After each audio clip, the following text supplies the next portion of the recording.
हमारा लेक्चर है वो है पिट्यूटरी ग्लैंड। पिछले हमने लेक्चर में पढ़ा है एंडोक्राइन सिस्टम क्या होता है, एंडोक्राइन ग्लैंड कौन कौन से हैं। तो सबसे जो फर्स्ट वाला ग्लैंड है हमारे पास वो है पिट्यूटरी ग्लैंड। पिट्यूटरी ग्लैंड अब क्या है वो हम देखते हैं कहाँ पे लोकेशन होती है, कहाँ पे पाया जा रहा है, ठीक है, और क्या क्या क्या इसकी फंक्शनिंग है। तो पिट्यूटरी ग्लैंड जो है ये पी शेप्ड होता है।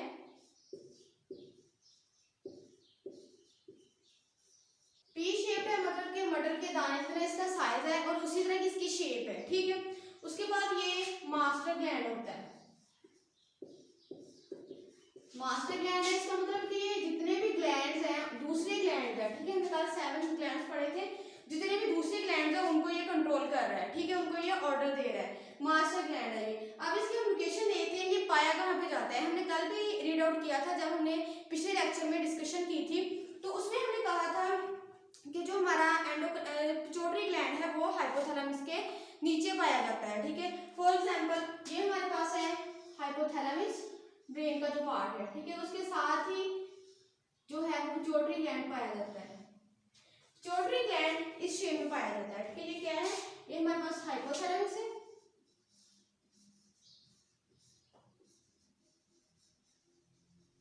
हाइपोथैलेमस, और ये जो हमारे पास है ये हमारे पास है पिट्यूटरी ग्लैंड। अब ये जो पिट्यूटरी ग्लैंड है ये आपको टू पार्ट्स नजर आ रहे होंगे, ठीक है, एक ये वाला और एक ये वाला। और ये वाला जो है ये हमारे पास है एंटीरियर पार्ट, एंटीरियर पार्ट बोल रहे हैं, एंटीरियर लोब बोल रहे हैं, एक ही बात है, एंटीरियर लोब। और दूसरी तरफ जो है ये है पोस्टीरियर लोब।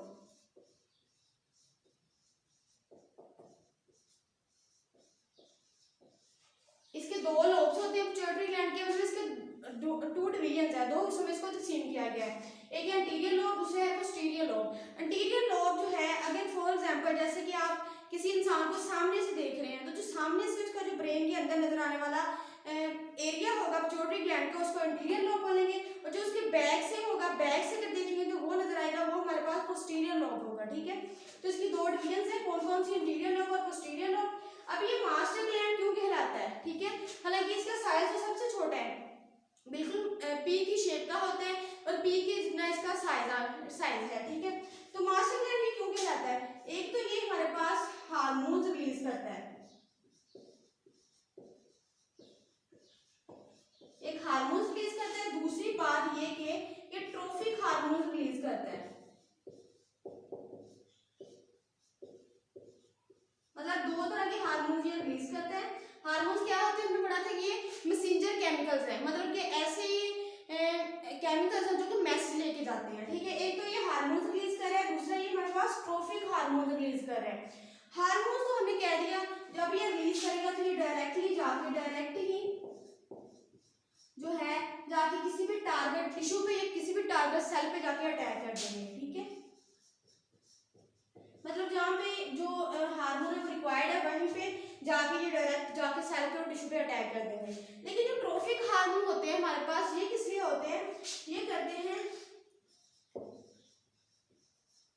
ये सिलेक्टिव हार्मोन कहलाते हैं, मतलब कि ये हार्मोन क्या है, ये जो मास्टर ग्लैंड है ये ऑर्डर कर देता है दूसरे जो ग्लैंड है, ठीक है, इसने क्या करना होता है दूसरे ग्लैंड्स को ऑर्डर कर देना है ट्रोफिक हार्मोन के जरिए, ठीक है।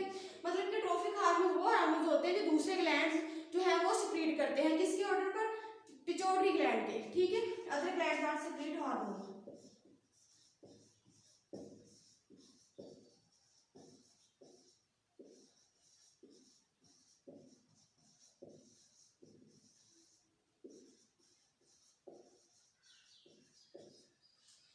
हमने क्या पढ़ा है, पी शेप होता है ये, ठीक है, इसका साइज मटर के दाने जितना होते हैं। मास्टर ग्लैंड है ये, मतलब कि ये दो तरह के हार्मोन कंट्रोल कर रहा है, एक तो ये खुद ही मतलब जो है वो अपनी बॉडी सिक्रीट कर रहा है ताकि बॉडी पे जाके अफेक्ट करें जहाँ पे हार्मोन जो रिक्वायर्ड है, ठीक है। दूसरी तरफ ये क्या कर रहा है, ट्रोफिक हार्मोन रिलीज करवा रहा है, मतलब कि दूसरे जो ग्लैंड्स है जैसे कि एंडोक्राइन ग्लैंड है, थायराइड ग्लैंड है, तो मतलब पैंक्रियाज है, गोनैड्स है, मतलब सारे के ऑल टोटल जितने भी हमारे पास ग्लैंड्स है उनको ये ऑर्डर कर रहा है कि ये जो हार्मोन इसको सिक्रीट करें, ठीक है। सिक्रीट करने के लिए मतलब तो वो ये कौन कंट्रोल कर रहा है, सारा पिट्यूटरी ग्लैंड, इसीलिए इसको मास्टर ग्लैंड बोला जाता है। तो ये इसकी लोकेशन हम देखिए कहाँ पे होती है, हाइपोथैलेमस के नीचे पाया जा रहा है। अगर तो हम फ्रंट से देख रहे हैं तो वो एंटीरियर लोब है, अगर हम बैक से देख रहे हैं तो वो पोस्टीरियर लोब है। अब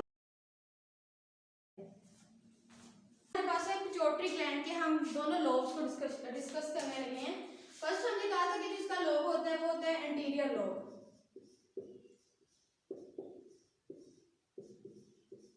और जो सेकंड वाला था वो हमारे पास था पोस्टीरियर लोब।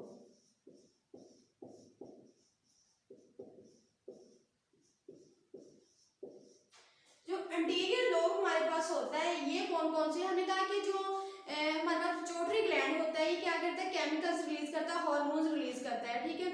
हार्मोन जो है वो ट्रोफिक हार्मोन भी हो सकते हैं, दूसरे हार्मोन भी हो सकते हैं, ठीक है। क्योंकि जो हम एंडोक्राइन सिस्टम पढ़े, एंडोक्राइन सिस्टम का हमने पढ़ा था कोऑर्डिनेशन दो तरह की होती है, केमिकल कोऑर्डिनेशन, इसमें ऑल टू ऑल जो फंक्शनिंग है वो सारी केमिकली हो रही है, ठीक है, केमिकल कोऑर्डिनेशन के जरिए हो रही है। तो एंटीरियर लोब जो है इसमें कौन कौन से हार्मोन जो रिलीज होते हैं, सबसे फर्स्ट वाला जो हार्मोन रिलीज होता है वो है ग्रोथ हार्मोन, जो कि हमारी पिट्यूटरी ग्लैंड जो रिलीज कर रहा है हमारी बॉडी के अंदर। ग्रोथ हार्मोन को हम सोमैटोट्रोपिक हार्मोन भी बोलते हैं, ट्रोपिक हार्मोन, ठीक है। और जो ग्रोथ हार्मोन है उसको हम क्या बोल सकते हैं, सोमैटोट्रोपिक हार्मोन, मतलब एसटीएच, ठीक है। ये हमारे पास कौन सा है, ग्रोथ हार्मोन, एंटीरियर लोब जो कि सिक्रीट कर रहा है। और जो सेकंड वन है हमारे पास वो है थायराइड स्टिमुलेटिंग हार्मोन। देखिए इसके नाम से ही पता चल रहा है थायराइड हमारे पास क्या है, ग्लैंड है, थायराइड ग्लैंड होते हैं। तो थायराइड स्टिमुलेटिंग हार्मोन ऐसा हार्मोन जो कि थायराइड ग्लैंड को जो है वो ऑर्डर करता है या उसको सिक्रीट करने के लिए, हार्मोन सिक्रीट करने के लिए तहरीक देता है, ठीक है, उसको हम थायराइड स्टिमुलेटिंग हार्मोन बोल देते हैं। इसको हम टीएसएच भी लिख सकते हैं। इसके अलावा ये वैसे आपकी बुक में दो ही मेंशन है, लेकिन इसके अलावा जो एंटीरियर लोब है ये फॉलिकल स्टिमुलेटिंग हार्मोन भी सिक्रीट करता है। बहुत सारे और भी हैं जिनको ये सिक्रीट करता है, लेकिन मैंने फिलहाल आपको तीन ही बताए हैं, दो तो आपकी बुक ने बताए हुए हैं, एक ऐड कर दिया है, मतलब एफएसएच। ये जो तीनों हार्मोन है फॉलिकल स्टिमुलेटिंग हार्मोन, मतलब कि ये गोनेड्स जो है, फॉलिकल क्या होती है, फॉलिकल जो होती है ये ओवरीज में पाई जाती है, ठीक है, मतलब ये गोनेड्स से रिलेटेड है, गोनेड्स जो ग्लैंड है हमारे पास उससे रिलेटेड है। तो ये इसमें क्या होगा, इसमें गोनेड्स को तहरीक दी जाएगी, इसमें थायराइड ग्लैंड को, और ये हमारे पास ग्रोथ हार्मोन है, ठीक है। ये एंटीरियर लोब के थे। अब हम पोस्टीरियर लोब के देख लेते हैं। पोस्टीरियर लोब में सबसे पहले हमारे पास आ जाता है वैसोप्रेसिन या एंटी डायबिटिक हार्मोन, और जो सेकंड है वो फर्स्ट वाला हमारे पास वैसोप्रेसिन, एंटी डायबिटिक हार्मोन, और सेकंड वाला वो हमारे पास ऑक्सीटोसिन आ जाता है, ठीक है। तो ये हमारे पास क्या है, डिवीजन है एंटीरियर लोब की और पोस्टीरियर लोब की। ये और भी बहुत सारे ऐसे पाए जाते हैं हार्मोन जो कि ये रिलीज कर रहा है, लेकिन आपकी बुक में ये सिर्फ दो मेंशंस हैं, ठीक है। एक जो है ग्रोथ हार्मोन और जो दूसरा है थायराइड स्टिमुलेटिंग हार्मोन। आज जो हम एंटीरियर लोब को डिस्कस करेंगे, अब एंटीरियर लोब का में जो पाए जाने वाले हार्मोन है इनका क्या काम है, अगर इनकी डेफिशिएंसी हो जाए तो हमें कौन सा प्रॉब्लम होता है, ठीक है। पोस्टीरियर लोब जो है वो हम नेक्स्ट लेक्चर में डिस्कस करेंगे। एंटीरियर लोब को हम देखते हैं, इसमें दो हार्मोन पाए जा रहे हैं, ग्रोथ हार्मोन सबसे पहले, तो उसके बाद थायराइड स्टिमुलेटिंग हार्मोन है। थायराइड स्टिमुलेटिंग हार्मोन का काम है थायराइड ग्लैंड को तहरीक देना, ठीक है, थायराइड ग्लैंड को ऑर्डर देना कि ये काम करो, ठीक है, तो वो ये हार्मोन तब रिलीज करता है। उसके बाद हमारे पास क्या है, ग्रोथ हार्मोन। ग्रोथ हार्मोन की अब हम डिस्कशन करते हैं कि ग्रोथ हार्मोन जो है वो हमारे पास क्या होता है, और अगर इसकी डेफिशिएंसी हो जाए तो हमें कौन सा प्रॉब्लम का सामना होता है। जैसे कि इसके नाम से पता चल रहा है कि ये हमारी बॉडी की ग्रोथ करवाता होगा। जो ग्रोइंग एज होती है वो मोस्टली 20 ईयर्स तक होती है, मतलब जब जो एक पर्सन होता है या फिर एक जो बॉय या गर्ल है, जब उसकी 20 ईयर्स ओल्ड एज हो जाती है तो तब उसकी ये ग्रोइंग एज होती है, ठीक है, 20 ईयर्स ओल्ड तक। तो ग्रोथ हार्मोन तब क्या करता है, ये रिलीज होता है, ठीक है, क्या करने के लिए, ये हमारे जो बोन के सेल्स होंगे, बोन सेल्स को जो है वो ये इनहेंस कर देता है, मतलब बोन सेल्स को ज्यादा अमाउंट में बढ़ाएगा ताकि हमारी जो बोन है वो डेवलप हो सके, बड़ी हो सके, ठीक है, तो तभी ये रिलीज होता है। इसके अलावा ये मोस्टली कब तक रिलीज होता है, 20 ईयर्स तक,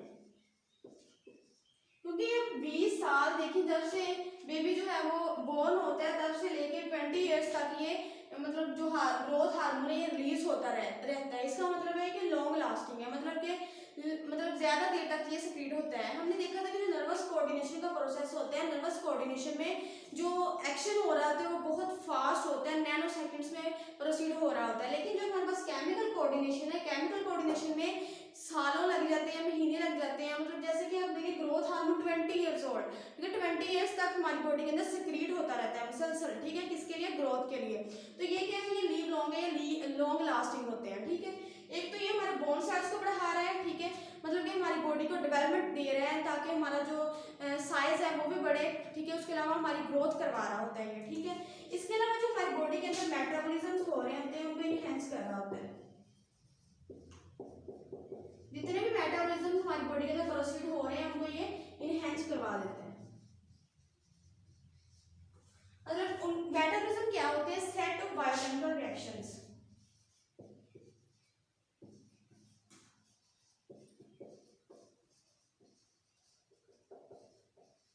इनके ऐसे रिएक्शन जो कि हमारी बॉडी के अंदर हो रहे हैं, ठीक है, उनकी अमाउंट को ये बढ़ा देता है। जो ग्रोथ हार्मोन हमारी बॉडी से रिलीज हो रहा है, ठीक है, ये क्या कर रहे हैं, हमारी ग्रोथ के लिए बहुत एसेंशियल है। किसी भी पर्सन की ग्रोथ के लिए जो सोमैटोट्रोपिन हार्मोन है, ठीक है, जो कि ग्रोथ हार्मोन भी कहलाता है, वो बहुत नेसेसरी है। कब तक, 20 ईयर्स और तक। उसके बाद ये जो है ये स्टॉप हो जाता है, ठीक है, 20 ईयर्स के बाद तकरीबन 22 20 इतने, मतलब ये आके बंद हो जाता है। तो उसके बाद ये क्या, हमने क्या देखा है कि ये क्या करता है, हमारी बोन सेल्स की डेवलपमेंट करवाता है, मतलब कि हमारा जो साइज है उसको बढ़ने में हमारी हेल्प करता है हमारी बॉडी की। उसके अलावा जो है हमारी जो जितनी भी ग्रोथ हो रही है बॉडी के अंदर दूसरे ऑर्गन्स की भी, तो वो सारी की सारी जो है ये सोमैटोट्रोपिन हार्मोन कंट्रोल कर रहा होता है। अब हम देखते हैं अगर इस हार्मोन की डेफिशिएंसी हो जाए हमारी बॉडी के अंदर, या फिर ये ज्यादा अमाउंट में निकल आए, या फिर ये एज जब 20 ईयर्स ओल्ड हो जाए उसके बाद जो है रिलीज होना शुरू हो जाए, तो हमारे पास कौन कौन सी डिजीजेज जो है क्रिएट होती हैं,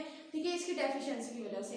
अब हम वो डिजीजेज डिस्कस करते हैं कि कौन कौन सी डिजीजेज हमारे पास डेफिशिएंसी हो जाए ग्रोथ हार्मोन की, तो हमें 3 तरह की डिजीजेज जो है वो लग जाती हैं, ठीक है। सबसे पहले डवार्फिज्म, डवार का मतलब होता है छोटा,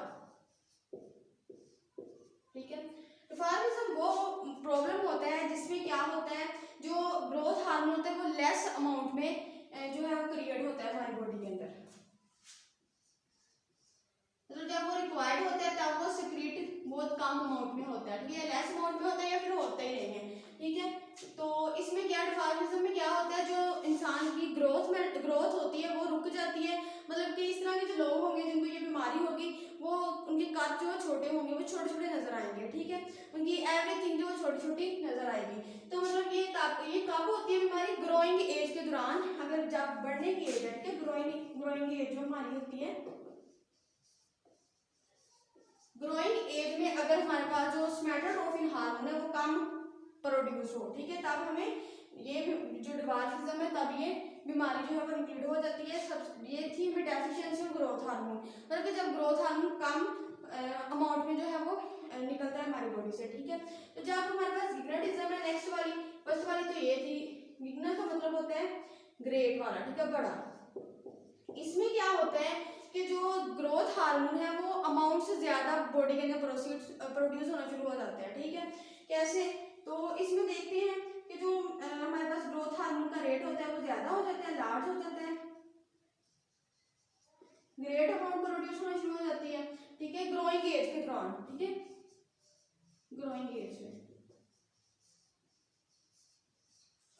तो इस तरह के जो लोग होंगे ये, मतलब जो जिनको ये वाली बीमारी है गिग्नाटिज्म की, वो बड़े बड़े नजर आएंगे, ठीक है, मतलब उनका कद भी बड़ा होगा, वैसे भी उनके जो बॉडी के और जो ऑर्गन्स है वो भी बड़े बड़े होंगे, ठीक है।